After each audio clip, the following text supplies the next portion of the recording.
दोस्तों, हम लोग इस वीडियो में यूपी टीजीटी सोशल साइंस सामाजिक विज्ञान के 2021 के क्वेश्चन पेपर को सॉल्व करेंगे। और सोशल साइंस में भी हम लोग सिविक्स नागरिक शास्त्र के क्वेश्चन पेपर को सॉल्व करेंगे। और ये इसका दूसरा पार्ट है। इसमें टोटल 63 क्वेश्चन होते हैं, जिसमें पहला पार्ट ऑलरेडी मैं करा चुका हूँ, जिससे आप चाहें तो हमारे चैनल के प्लेलिस्ट में जाकर इसे देख सकते हैं। इसका दूसरा पार्ट है, जिसको हम लोग क्वेश्चन नंबर 31 से स्टार्ट करेंगे। तो चलिए स्टार्ट करते हैं इस वीडियो का पहला प्रश्न। क्वेश्चन नंबर 31 है, इस वीडियो का पहला प्रश्न है ये। भारत के संविधान की निम्नलिखित में से किस अनुसूची में दल बदल निषेध से संबंधित प्रावधान सन्निहित है? ऑप्शन ए दूसरी अनुसूची, बी 5वीं अनुसूची, सी 10वीं अनुसूची या फिर डी 8वीं अनुसूची। हर क्वेश्चन के बाद 2-3 सेकंड का हम गैप देंगे, जिससे पहले खुद से क्वेश्चन करें, उसके बाद आंसर देखें, जिससे रिवीजन और मॉक टेस्ट दोनों एक साथ हो जाएगा। इसका आंसर है सी 10वीं अनुसूची। भारतीय संविधान में जो है 10वीं अनुसूची में दल बदल निषेध संबंधी प्रावधान दिया गया है। नेक्स्ट क्वेश्चन है, सूची 1 को सूची 2 के साथ सुमेलित कीजिए तथा नीचे दिए गए कूट में से सही उत्तर का चयन कीजिए। एक सूची में जो है यहाँ पे थिंकर्स दिए गए, उनके नाम दिए गए, दूसरा नाम उनका सिद्धांत दिया गया, कौन किससे संबंधित है। जैसे ऑप्शन ए में दिया गया है, सूची 1 में दिया गया है हेगेल हैं, ऑस्टिन है, मैकाइवर है और गार्नर है। और सूची 2 में दिया गया है ये किससे संबंधित हैं, न्यायिक है, समाजशास्त्री है, विवरणात्मक है और तत्वशास्त्री है। हमें ये बताना है कि ये कौन किससे संबंधित है। इसका हम आंसर देखें। इसमें कूट की सहायता से हमें क्वेश्चन सॉल्व करना है, लेकिन हम जब तक आंसर इसका एक्यूरेट नहीं पता होगा हम नहीं कर पाएंगे। जैसे हेगल हैं, इसमें बी ऑप्शन बता रहा है। हेगल तत्वशास्त्री से संबंधित हैं, ऑस्टिन न्यायिक से संबंधित हैं, मैकाइवर समाजशास्त्री से संबंधित है और गार्नर विवरणात्मक से संबंधित हैं। हेगल जो है तत्वशास्त्री से संबंधित है, ऑस्टिन न्यायिक से संबंधित है और मैकाइवर समाजशास्त्री से संबंधित है और गार्नर विवरणात्मक से संबंधित है। नेक्स्ट क्वेश्चन है 33। सब कुछ राज्य के भीतर, राज्य के बाहर कुछ नहीं और राज्य के विरुद्ध कुछ नहीं, यह कथन इंगित करता है। ऑप्शन ए कल्याणकारी राज्य, बी सर्वाधिकारवादी राज्य, सी प्रजातांत्रिक राज्य या फिर डी है वर्ग व्यवस्था।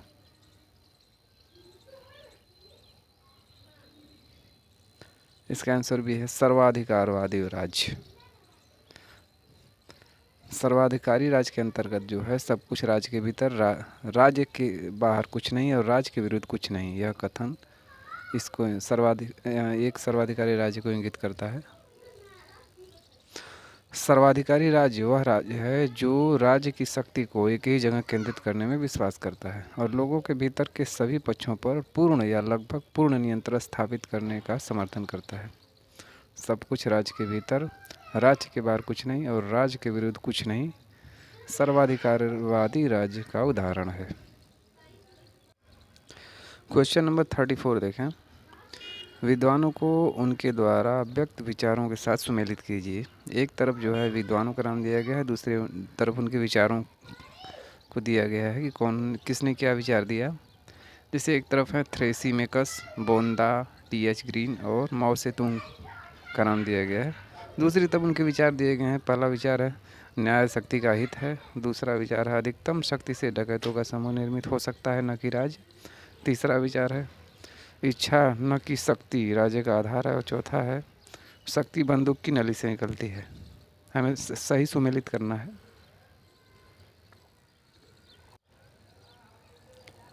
इसका आंसर देखते हैं। आंसर इसका ए है, बिल्कुल जो एक्यूरेट सामने दिया गया है वही इसका आंसर है, सीधा सीधा दे दिया गया है। थ्रेसिमेकस का कथन है कि न्याय शक्ति का हित है। थ्रेसिमेकस का संबंध न्याय, उन्होंने कहा कि न्याय जो है शक्ति का हित है। थ्रेसिमेकस को हम शक्ति से जोड़ सकते हैं एक शब्द में। बोंदा का कथन है कि अधिकतम शक्ति से डकैतों का समूह निर्मित हो सकता है, न कि राज्य। अधिकतम शक्ति से डकैतों का समूह निर्मित हो सकता है, न कि राज्य। बुंदा का कथन है, तो बुंदा को हम डकैतों से जोड़ सकते हैं। और TH ग्रीन का कथन है, इच्छा न कि शक्ति राज्य का आधार है।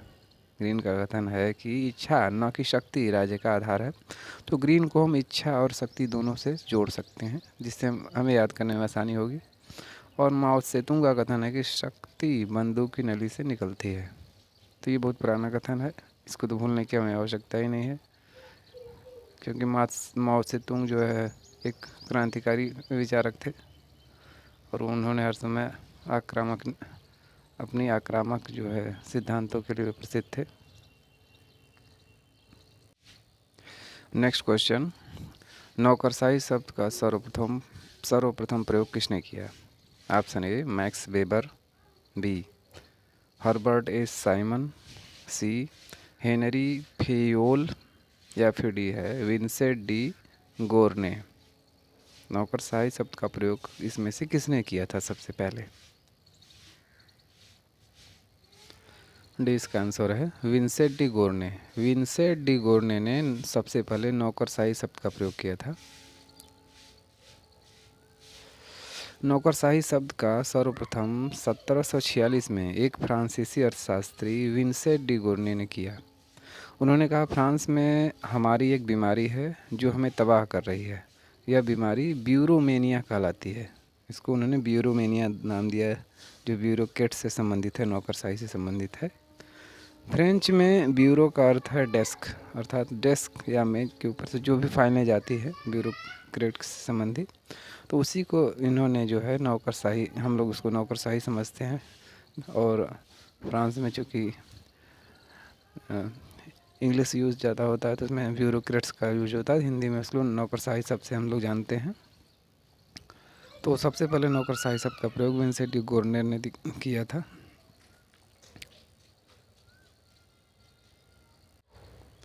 इसके अलावा जो अन्य इसमें विचारक हैं, मैक्स वेबर हैं, उनके अनुसार उन्होंने क्या दिया इसमें बता रहा है कि मैक्स वेबर जर्मन समाजशास्त्री हैं जिन्होंने नौकरशाही का व्यवस्थित अध्ययन किया था, नौकरशाही शब्द के बारे में। और हर्बर्ट ए साइमन हैं, इनका संबंध है निर्णय निर्माण से संबंध है। हर्बर्ट ए साइमन का संबंध जो है निर्णय निर्माण से है। नेक्स्ट क्वेश्चन है 36, किसने कहा स्वतंत्रता अति शासन का विरोधी है? ऑप्शन ए है लॉक, बी लास्की, सी हॉब्स, या फिर डी सीले। किसने कहा स्वतंत्रता अति शासन का विरोधी है? डी इसका आंसर है सीले। सीले ने कहा जो है कि स्वतंत्रता अति शासन का विरोधी है। इसकी हम व्याख्या देखें।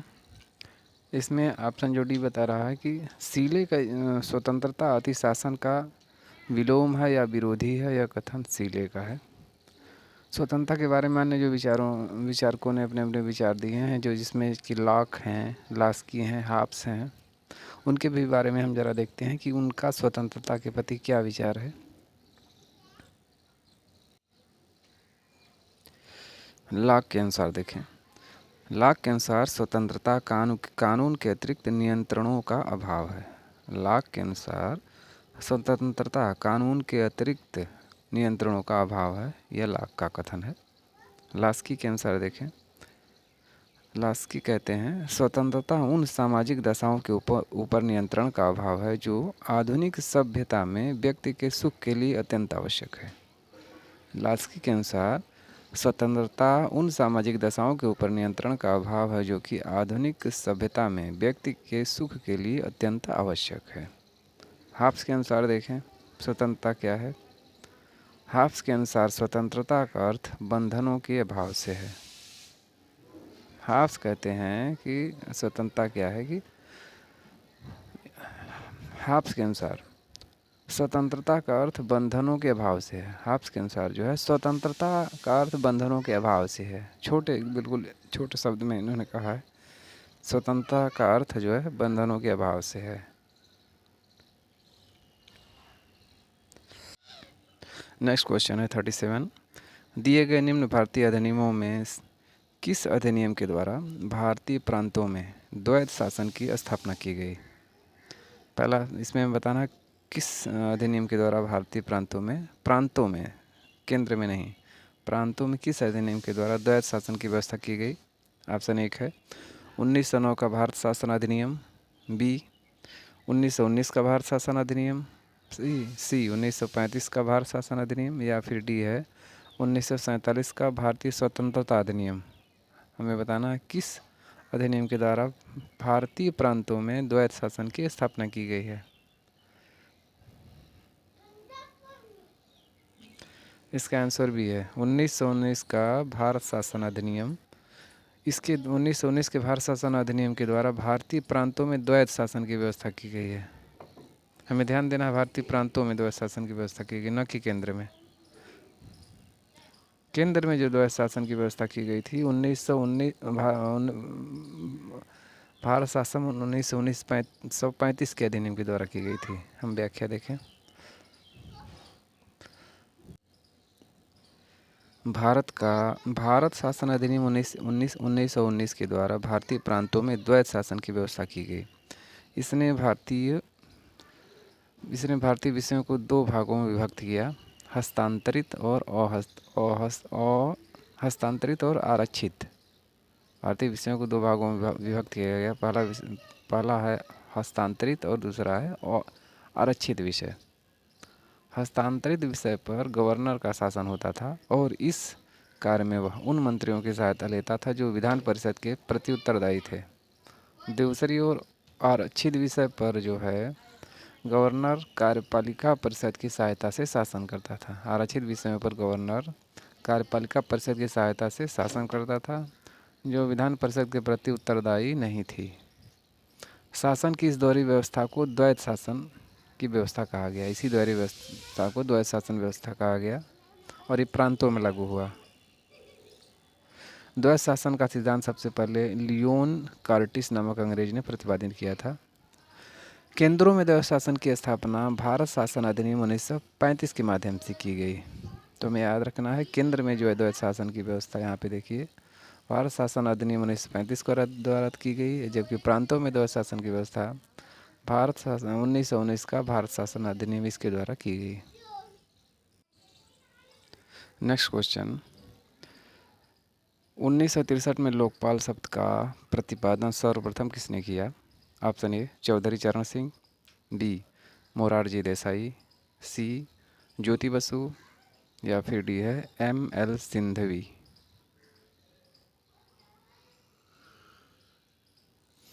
डी इसका आंसर है M.L. सिंघवी।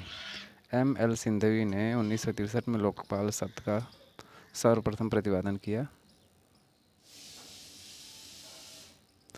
लोकपाल यानी ओम्बुड्समैन, लोकपाल का अर्थ इंग्लिश में होता है ओम्बुड्समैन। इस संस्था की आधिकारिक शुरुआत वर्ष 1809 में स्वीडन में हुई। ओम्बुड्समैन की जो शुरुआत हुई थी 1809 में स्वीडन में हुई थी। भारत में संवैधानिक ओम्बुड्समैन का विचार सर्वप्रथम 1960 के दशक की शुरुआत में कानून मंत्री अशोक कुमार सेन ने संसद में प्रस्तुत किया था और 1963 में लोकपाल शब्द का प्रतिपादन सर्वप्रथम प्रख्यात विधिवेत्ता डॉक्टर M.L. सिंघवी ने पेश किया। तो इस प्रकार हम कह सकते हैं कि 1963 में लोकपाल शब्द का प्रतिपादन सर्वप्रथम भारत में जो है M.L. सिंघवी ने किया। नेक्स्ट है क्वेश्चन नंबर 39, हर राज्य की पहचान इस बात से होती है कि उसने किन अधिकारों को मान्यता दे रखी है। राज्य अधिकारों को जन्म नहीं देता बल्कि उन्हें मान्यता प्रदान करता है। यह किसका कथन है। Option A Mahatma Gandhi, B Harold Joseph Laski, या सी कह रहा है जॉन रॉल्स, या फिर डी है रॉबर्ट नाजिक। हमें बताना है कि किसने यह विचार दिया था कि राज्य की पहचान इस बात से होती है कि उसने किन अधिकारों को मान्यता दे रखी है। राज्य अधिकारों को जन्म नहीं देता बल्कि उन्हें मान्यता प्रदान करता है। बी इसका आंसर है Herald Joseph Laski. Herald Joseph Laski कहते हैं कि हर राज्य की पहचान इस बात से होती है कि उसने किन अधिकारों को मान्यता दे रखी है। राज्य अधिकारों को जन्म नहीं देता बल्कि उन्हें मान्यता प्रदान करता है। व्याख्या देखें। अधिकार राज्य के अंतर्गत व्यक्ति को प्राप्त होने वाली ऐसी अनुकूल परिस्थितियां और अवसर हैं जिनसे उसे आत्मविकास में सहायता मिलती है। राज्य अधिकार राज्य के अंतर्गत व्यक्ति को प्राप्त होने वाले ऐसी अनुकूल परिस्थितियां और अवसर हैं जिनसे उसे आत्मविकास में सहायता मिलती है। लास्की के अनुसार किसी भी राज्य की पहचान उन अधिकारों से होती है जिसकी वह रक्षा करता है। राज्य अधिकारों को जन्म नहीं देता बल्कि उन्हें मान्यता प्रदान करता है। ये लास्की का कथन है। नेक्स्ट क्वेश्चन, शक्ति के संबंध में किया जाने वाला राजनीतिक कार्य राजनीति है। यह परिभाषा दी है या फिर यह परिभाषा किसने दी है? शक्ति के संबंध में किया जाने वाला राजनीतिक कार्य शक्ति के संबंध में किया जाने वाला राजनीतिक कार्य राजनीति है। यह परिभाषा किसने दी है? ऑप्शन ए सोबाइन ने, बी गार्नर ने, सी लासवेल ने या फिर डी है बर्कर ने। सी इसका आंसर है लासवेल ने। शक्ति के संदर्भ में किया जाने वाला राजनीतिक कार्य राजनीति है, यह परिभाषा लासवेल ने दी है। क्वेश्चन नंबर 41, भारत की संसद मंत्रिपरिषद के कार्यों पर इसके माध्यम से नियंत्रण स्थापित करती है। अर्थात किसके माध्यम से भारत की जो संसद है मंत्रिपरिषद पर किसके माध्यम से नियंत्रण स्थापित करती है? यहाँ पे 3 विकल्प दिए गए हैं। पहला है स्थगन प्रस्ताव, दूसरा है प्रश्नकाल और तीसरा है पूरक प्रश्न। इसमें हमें कूट की सहायता से हमें बताना है कि इसमें से कौन विकल्प सही दिया गया है। पहले में कह रहा है पहले ऑप्शन में 1 है, दूसरा है 2 और 3 है, तीसरा है 1 3 और चौथा है 1 2 3 तीनों। हमें बताना है कि किसके माध्यम से जो मंत्रिपरिषद के ऊपर भारतीय संसद नियंत्रण करती है। इसका आंसर डी है तीनों माध्यम से जो है भारतीय संसद भारतीय मंत्रिपरिषद के कार्यों पर नियंत्रण करती है। पहला माध्यम है स्थगन प्रस्ताव, दूसरा माध्यम है प्रश्नकाल और तीसरा है पूरक प्रश्न। भारत की संसदीय प्रणाली की सरकार सामूहिक उत्तरदायित्व के सिद्धांत पर आधारित है। इसमें जो है सामूहिक उत्तरदायित्व होता है। इसका अर्थ है मंत्री अपनी नीतियों एवं कार्यों के लिए संसद के प्रति उत्तरदायी होते हैं। अतः भारत की संसद मंत्रिपरिषद के कार्यों पर नियंत्रण निम्न माध्यम से करती है। पहला माध्यम है स्थगन प्रस्ताव। स्थगन प्रस्ताव क्या है, अब इसको हम देखते हैं। संसद में सार्वजनिक हित के आवश्यक मामले पर सदन का ध्यान आकर्षित करने के लिए इसको प्रस्तुत किया जाता है। इसको स्वीकार किए जाने के लिए 50 सदस्यों के समर्थन की आवश्यकता होती है। 50 सदस्य यदि इस पर समर्थन करते हैं तभी इसको संसद स्वीकार करेगी। अगला माध्यम है प्रश्नकाल या संसदीय प्रश्न। देखते हैं ये क्या होता है।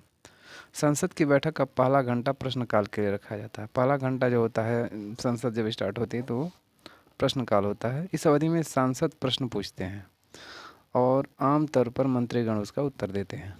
प्रश्न 3 प्रकार के होते हैं, तारांकित प्रश्न, अतारांकित प्रश्न और अल्प सूचना वाले प्रश्न। तारांकित प्रश्न वो होता है जिस पर तारक बना होता है। यह प्रश्न मौखिक उत्तर की मांग करता है और इसके बाद जो प्रश्न पूछे जाते हैं वो पूरक प्रश्न कहलाते हैं। इसके बाद जो प्रश्न पूछे जाते हैं उसके ऊपर इसके प्रत्युत्तर में वो पूरक प्रश्न कहलाते हैं। इस प्रकार हम देख सकते हैं यहाँ पे कि जो भारतीय संसद है, भारत की संसद मंत्रिपरिषद के कार्यों पर जो है 3 माध्यम से नियंत्रण स्थापित करती है, स्थगन प्रस्ताव, प्रश्नकाल और पूरक प्रश्न। नेक्स्ट क्वेश्चन है 42 है, निम्न उपागमों में से किस एक उपागम की 2 मुख्य मांगें थी? प्रासंगिकता एवं कार्यवाही। प्रासंगिकता एवं कार्यवाही इसमें से किसकी मांग थी या किस उपागम की मांग थी? ऑप्शन ए कह रहा व्यवहारवाद, बी उत्तर व्यवहारवाद, सी संप्रेषण सिद्धांत या फिर डी है निर्णय निर्माण सिद्धांत। इसमें से हमें ये बताना है कि इसमें से जो है किस एक उपागम की दो मुख्य मांगे थी, प्रासंगिकता एवं कार्यवाही।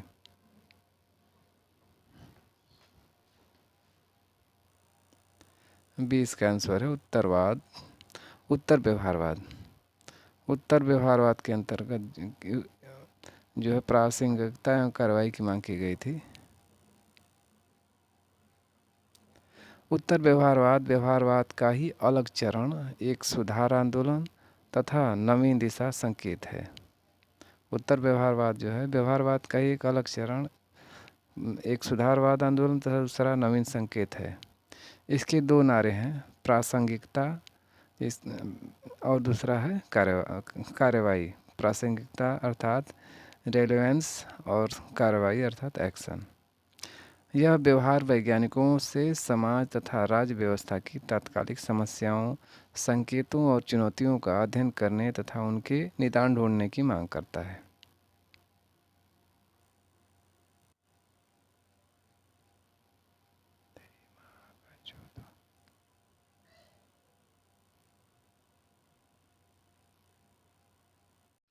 Next question 43। प्रकृति ने मानव जाति को दो स्वामियों सुख और दुख की अधीनता में रखा है। यह किसका विचार है? अरस्तू का, महात्मा गांधी का, बेंथम का या फिर मार्क्स का? सी इसका आंसर है बेंथम का। बेंथम का यह विचार है कि मानव जाति, बेंथम ने कहा कि प्रकृति ने मानव जाति को दो स्वामियों सुख और दुख की अधीनता में रखा है। यह विचार जो है बेंथम का है। व्याख्या देखें। बेंथम के शब्दों में प्रकृति ने मानव को सुख दुख नामक दो प्रभुत्वपूर्ण स्वामियों के शासन में रखा है। हमें क्या करना चाहिए, हम क्या करें, यह केवल वे ही निश्चित कर सकते हैं। ये केवल वही का मतलब दुख और सुख ही निश्चित कर सकते हैं। एक मनुष्य अपने शब्दों द्वारा उनके शासन से बचने का दिखावा भले ही करे, किंतु वास्तव में वह सदैव उनके ही अधीन रहेगा। बेंथम को उपयोगितावाद का प्रवर्तक माना जाता है।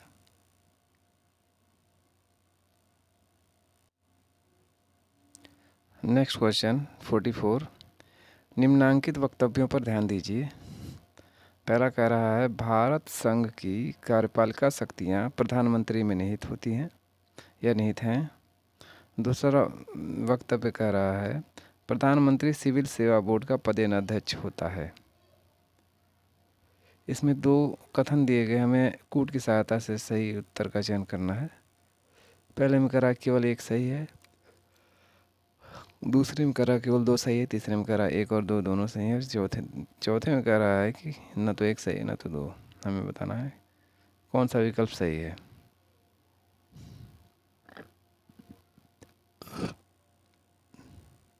इसका आंसर डी होगा, न तो एक सही है न ही दो।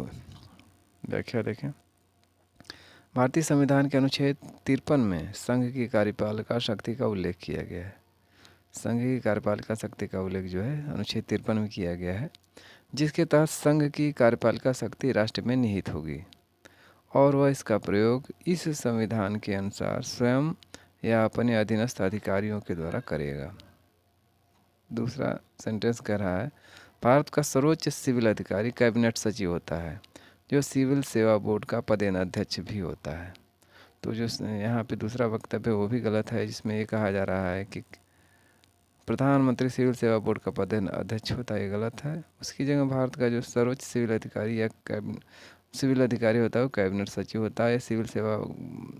यह सिविल सेवा बोर्ड का पदेन अध्यक्ष भी होता है। नेक्स्ट क्वेश्चन है पूना समझौता पर हस्ताक्षर करता कौन थे? ऑप्शन ए गांधी और जिन्ना, बी गांधी और अंबेडकर, सी अंबेडकर और नेहरू या फिर डी है जिन्ना और नेहरू।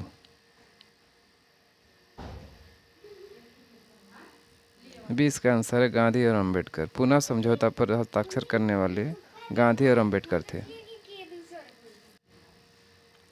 नेक्स्ट क्वेश्चन है 46। भारत की संप्रभुता, एकता और अखंडता को धारित और रक्षित करना यह प्रावधान है, यह प्रावधान किसके अंतर्गत आता है? ऑप्शन ए संविधान की प्रस्तावना में, बी राज्य के नीति निर्देशक सिद्धांतों में, सी मूल अधिकारों में या फिर डी है मूल कर्तव्यों में। डी इसका आंसर है मूल कर्तव्यों में। मूल कर्तव्यों के अंतर्गत ही ये कहा गया है कि भारत की संप्रभुता, एकता और अखंडता को धारित और रक्षित करना, यह धारित करता है, यह मूल कर्तव्य।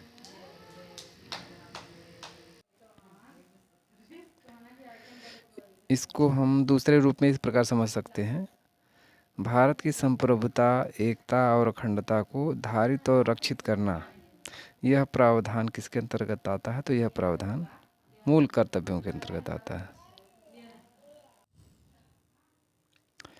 नेक्स्ट क्वेश्चन 47, भारतीय संविधान के अनुच्छेद 263 के अनुसार एक अंतर्राज्यीय परिषद की स्थापना निम्न में से किसके द्वारा की जा सकती है? अंतर्राज्यीय परिषद की स्थापना किसके द्वारा की जा सकती है? ऑप्शन ए राष्ट्रपति द्वारा, बी संसद द्वारा, सी राष्ट्रीय विकास परिषद द्वारा, या फिर डी नीति आयोग द्वारा।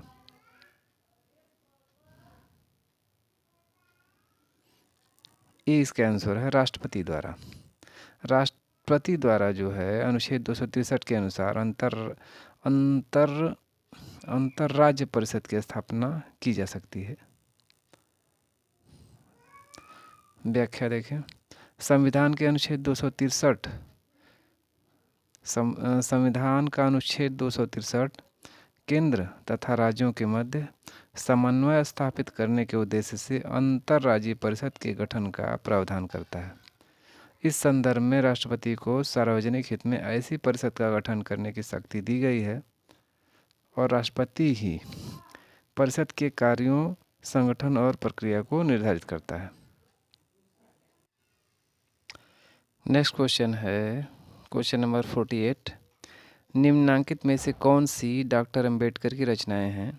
Option A annihilation of caste, दो ऑप्शन है थॉट ऑन पाकिस्तान, तीसरा ऑप्शन है रानाडे गांधी एंड जिन्ना, और चौथा ऑप्शन है द बुद्धा एंड हिज धम्म। हमें बताना है इसमें से कौन सी अंबेडकर की रचनाएं हैं। यहाँ पे कूट की सहायता से हमें क्वेश्चन सॉल्व करना है। पहले में 1 3 दिया गया है, दूसरे में 1 2 4, तीसरे में 1 4 और चौथे ऑप्शन में 1 2 3 4 चारों दिया गया है। डी इसका आंसर है उपरोक्त सभी, जितनी हैं ये सारी रचनाएं डॉक्टर अंबेडकर की ही हैं। डॉक्टर अंबेडकर ने ही annihilation of caste, thought on Pakistan, Ranade Gandhi and Jinnah और the Buddha and his Dhamma ये लिखा है।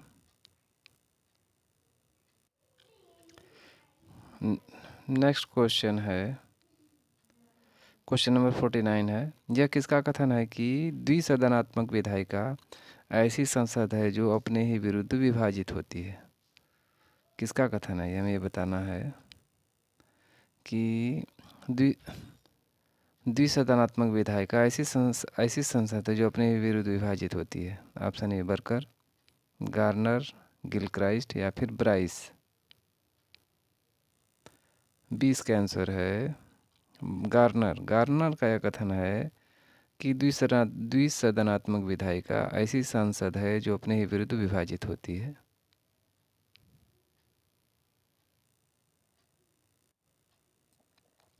राज्य के आवश्यक तत्व हैं। ऑप्शन ए, हमें बताना कि राज्य के आवश्यक तत्व कौन से हैं।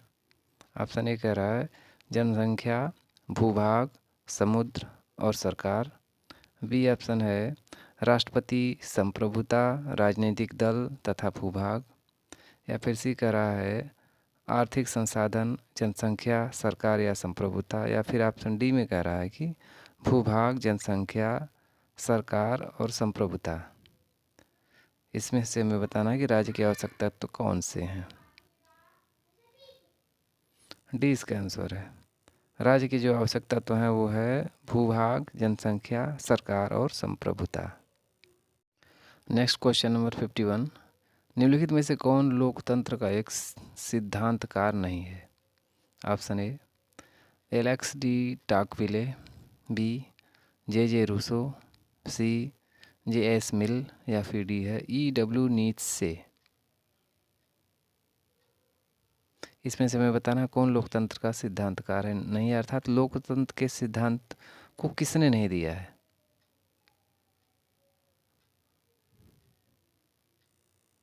डी इसका आंसर है ई डब्ल्यू नीट्स से जो लोकतंत्र से संबंधित किसी सिद्धांत को इन्होंने नहीं दिया। बाकी जितने भी ऊपर वाले थिंकर हैं वो लोग किसी न किसी रूप में लोकतंत्र के सिद्धांत से संबंधित है। व्याख्या देखें। एलेक्स डी टाकविले, जे रूसो तथा जे मिल लोकतंत्र के सिद्धांतकार हैं, जबकि फ्रेडरिक नीत्शे ने लोकतंत्र का सिद्धांत नहीं दिया। नीत्शे जर्मनी का दार्शनिक था। मनोविश्लेषणवाद, अस्तित्ववाद एवं परिघटनामूलक चिंतन के विकास में नीत्शे की महत्वपूर्ण भूमिका रही है। Next question number 52। निम्नलिखित में से कौन सा एक लक्षण संप्रभुता का नहीं है? ऑप्शन ए पूर्णता, बी सार्वभौमिकता, सी अधेयता या फिर डी है विभाज्यता। डी इसका आंसर है विभाज्यता। इसमें से जो विभाज्यता है ये संप्रभुता का लक्षण नहीं है क्योंकि संप्रभुता या कोई संप्रभु राष्ट्र को विभाजित नहीं किया जा सकता है। Next question number 53। अगर कांग्रेस विभाजन स्वीकार करती है तो यह मेरे मृतक शरीर पर से ही होगा। यह कथन किसका है? Option A Jawaharlal Nehru, B R Ambedkar, C Mahatma Gandhi या फिर D Subhash Chandra Bose. D C इसका आंसर है महात्मा गांधी। महात्मा गांधी का ये कथन था। उन्होंने कहा था कि अगर कांग्रेस का विभाजन होता है तो वह मेरे मृतक शरीर पर से ही होगा। नेक्स्ट, इस क्वेश्चन में कह रहा है निम्न में से किसने 1951 में नेहरू मंत्रिमंडल से हिंदू कोड बिल को लेकर त्यागपत्र दिया? Option A B S. Munje, B R Ambedkar, C Rajagopalachari या फिर डी है आर के षडमुखम चेट्टी ने। किसने जो है हिंदू कोड बिल को लेकर के त्यागपत्र दे दिया था 1951 में? बी इसका आंसर है B R Ambedkar. Doctor B R Ambedkar ने जो है 1951 में नेहरू मंत्रिमंडल से हिंदू कोड बिल को लेकर के जब पास नहीं हुआ तो उन्होंने त्यागपत्र दे दिया। व्याख्या देखें। 1951 में बाबा साहब ने हिंदू कोड बिल संसद में पेश किया। इस बिल के अनुसार पुरुषों को एक से ज़्यादा शादी करने पर प्रतिबंध लगाया, महिलाओं को तलाक लेने का अधिकार दिया गया और महिलाओं को पिता की संपत्ति में लड़कों के बराबर अधिकार दिया गया। संसद में इस बिल का विरोध हुआ। जब यह बिल संसद में पास नहीं हो पाया तब बाबा साहब ने नेहरू जी की कैबिनेट से इस्तीफा दे दिया। नेक्स्ट क्वेश्चन नंबर 55 है।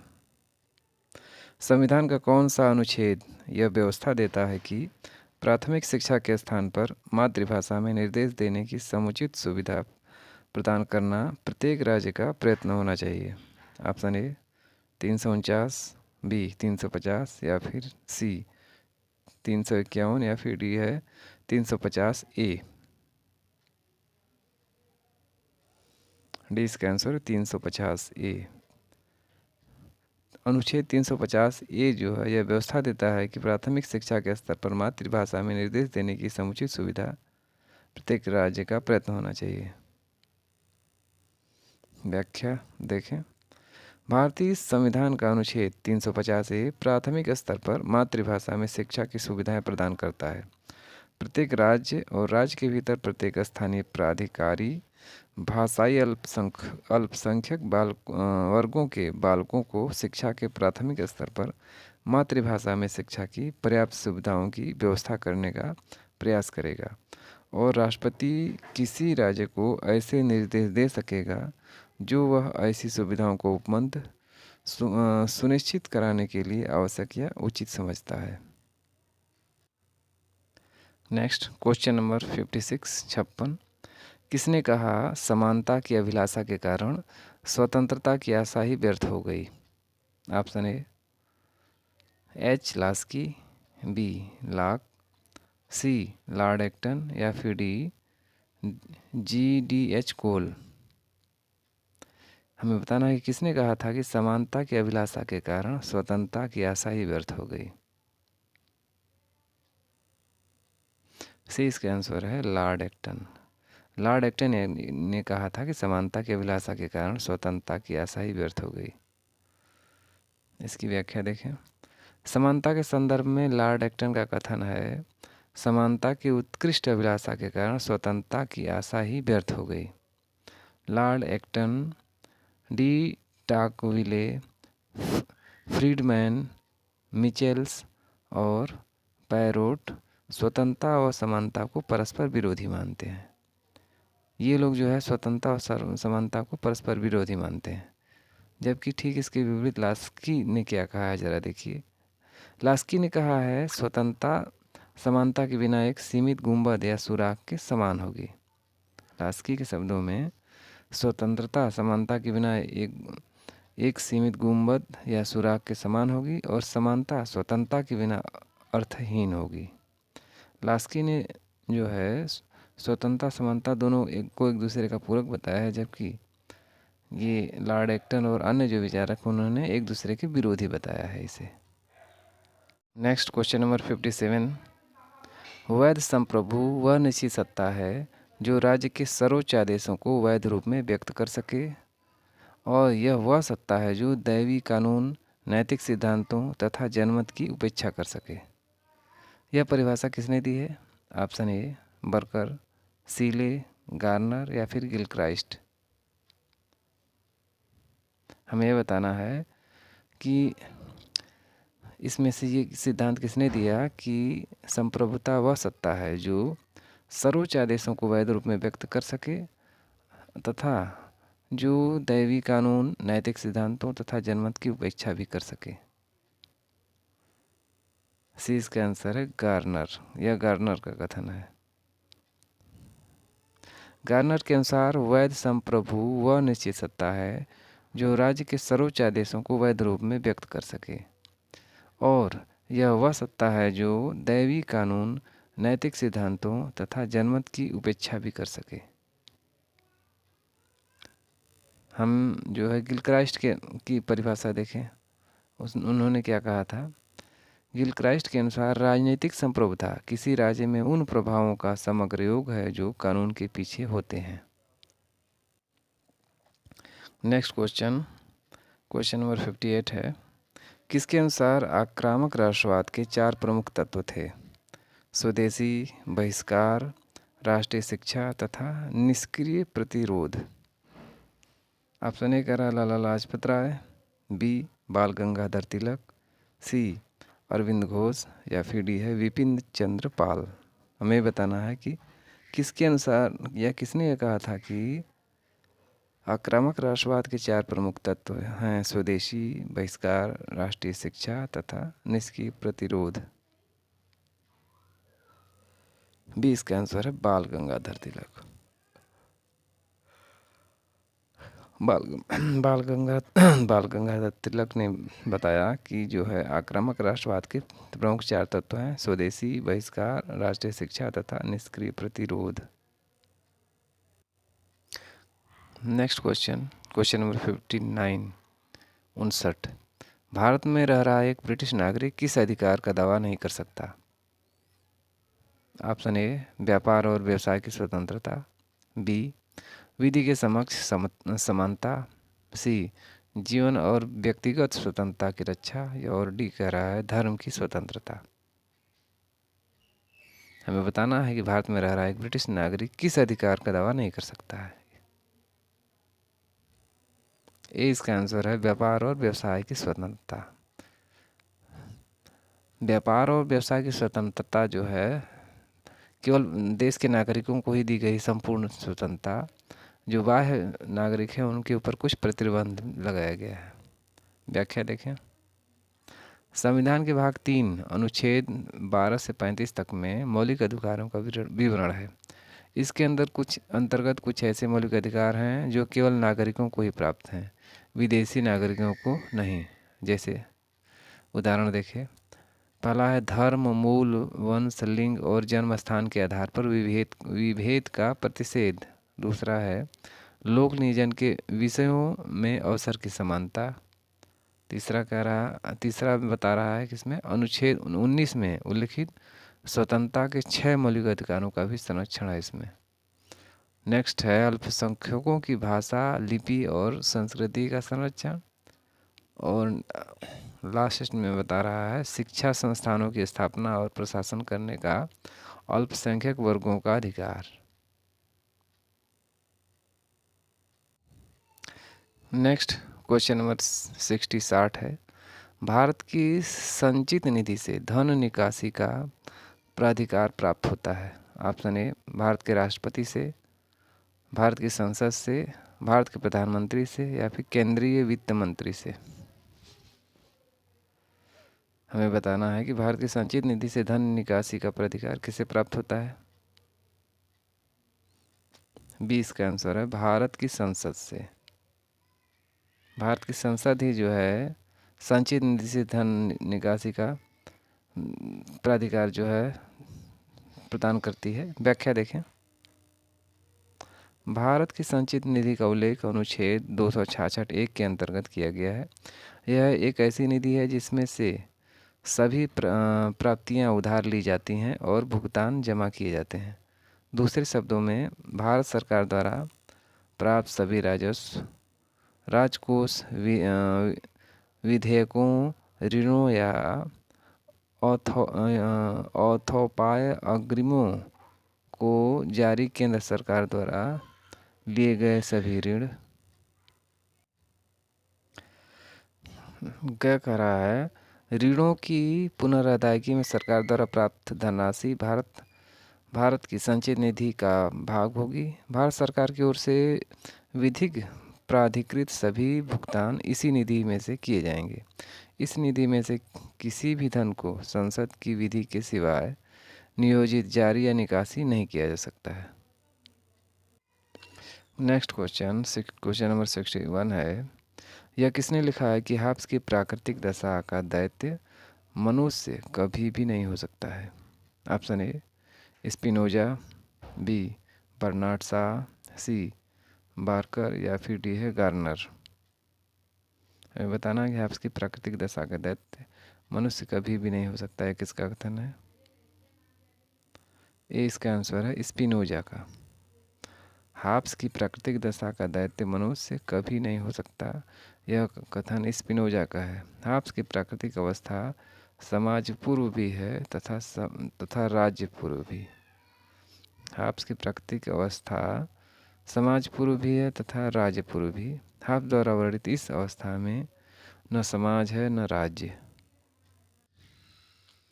नेक्स्ट क्वेश्चन नंबर 62 है, निम्नलिखित में से कौन सा संसद की सबसे बड़ी समिति है? ऑप्शन ए लोक लेखा समिति, बी प्राक्कलन समिति, सी लोक उपक्रम समिति, या फिर डी है याचिका समिति।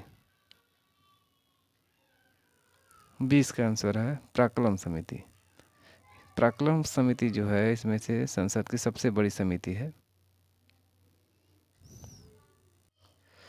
इस क्वेश्चन का आंसर बी है प्राक्कलन समिति। संसद की सबसे बड़ी समिति जो है प्राक्कलन समिति है। इसकी हम व्याख्या देखें, प्राक्कलन समिति संसद की सबसे बड़ी समिति है। इसमें 30 सदस्य होते हैं जो लोकसभा के सदस्य होते हैं। इसमें राज्यसभा के सदस्यों को शामिल नहीं किया जाता है। इन सदस्यों का कार्यकाल 1 वर्ष का होता है।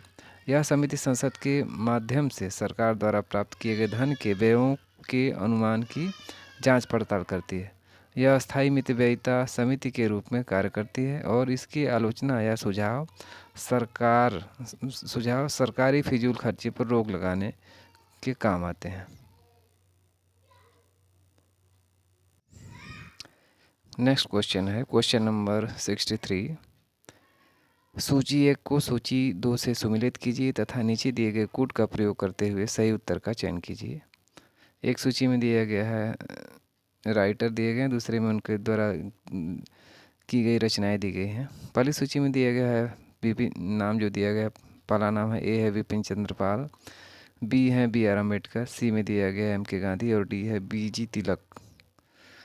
और उनकी रचनाओं में पहला है गीता रस रहस्य, दूसरा है हिंद स्वराज, तीसरा है द सोल ऑफ इंडिया और चौथा है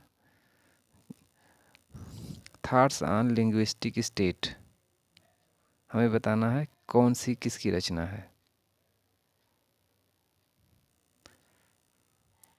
कूट की सहायता से हमें आंसर सॉल्व करना है। इसको हम डायरेक्ट जब तक इसको देख करके नहीं सॉल्व करेंगे तब तक नहीं हो पाएगा। इसकी व्याख्या में हम देखें, पहला जो है ऑप्शन है विपिन चंद्र पाल। विपिन चंद्र पाल ने द सोल ऑफ इंडिया लिखा है। बी आर अम्बेडकर ने थॉट्स ऑन लिंग्विस्टिक स्टेट लिखा है। एम के गांधी ने हिंद स्वराज लिखा है। और बाल गंगाधर तिलक की जो रचना है वो गीता रहस्य है।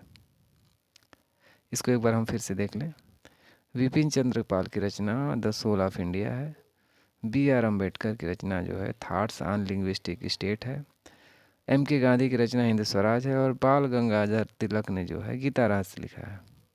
इस प्रकार इस वीडियो का लास्ट क्वेश्चन था। अगर ये वीडियो पसंद आया तो इसे लाइक और शेयर ज़रूर करें तथा हमारे चैनल को सब्सक्राइब कर लें और बेल आइकन की घंटी को भी प्रेस कर लें, जिससे आने वाली हर वीडियो की नोटिफिकेशन आपको तुरंत मिले।